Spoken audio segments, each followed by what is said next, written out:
I'm Chris Paget. I'm a hacker working on the passport card and EDL, and we're in downtown San Francisco looking for some tags to clone. Part of the system. This is my RFID reader. It's a Motorola Symbol XR400. Supports up to 4 antennas, so I could have aerials all around the car. As it is at the moment, I've only got the one antenna. That's this one. So RF cables come out of here and into there, obviously, and then an Ethernet cable coming to the laptop in the front seat. So the laptop is all it's doing is telling the reader to continuously scan for tags and then reading back any information that it gets, and then just logging it. It's not particularly complicated. It's just a question of finding the right parts and paying the right price for it. The pane on the left is the tags that the reader can currently see. So that's tags that are currently in its field of view. In the middle, you've got a list of all of the tags that it's seen at any point since the software was started. So you can see at the top there's 2 random tags that I don't know what they are. They could be just about anything. And then the 3 at the bottom have a known prefix that corresponds to a passport card. So those 3 were actually passport cards, one of which we know is my test card. Actually belongs to my boss because I'm not allowed to get one myself. I personally believe that RFID is very unsuitable for tagging people. So I don't believe that we should have any kind of identity documents with RFID tags in them. So my ultimate goal here would be, my dream for this research would be to see the entire Western Hemisphere travel initiative just be scrapped. So that would be the electronic driver's licenses, the passport cards, and there's 3 or 4 other cards that form part of the program as well. Well, the thing that really worries me is that, the passport card isn't widely deployed yet. There's been 750,000 issued to date, and just cruising around San Francisco for half an hour, we've cloned a few.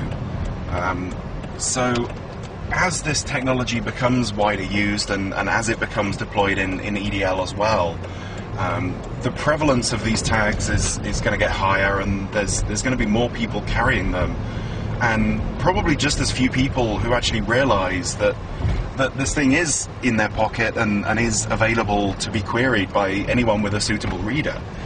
So you've got your driver's license, which you'll always have in your pocket. It's where you keep your driver's license. And this was a really bad idea.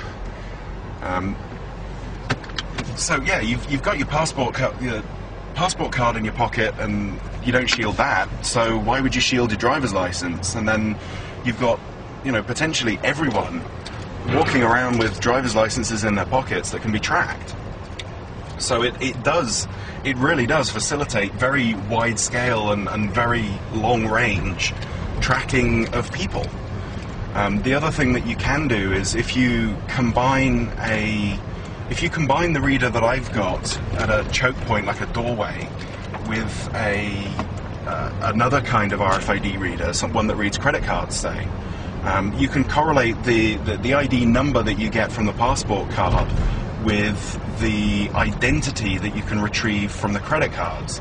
So that instead of just tracking a passport card around the city, you can then track an actual identity around the city, as verified by the correlation between different types of RFID tag when you go through a doorway or when you walk past a reader station on the street.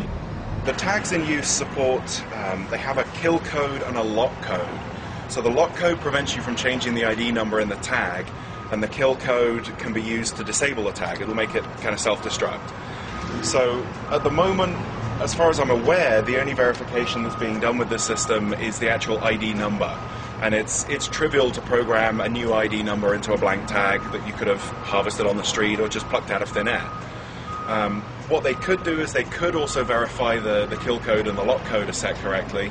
The problem with that is that it's done over the air in plain text. So with my GNU radio hardware, courtesy of sponsorship from SS Research, I'll be able to sniff those codes as they're transmitted, recover them, possibly even perform differential power analysis against the tag to interrogate the tag and retrieve those lock codes in the absence of anyone else that actually knows them.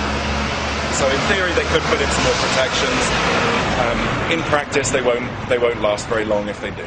And this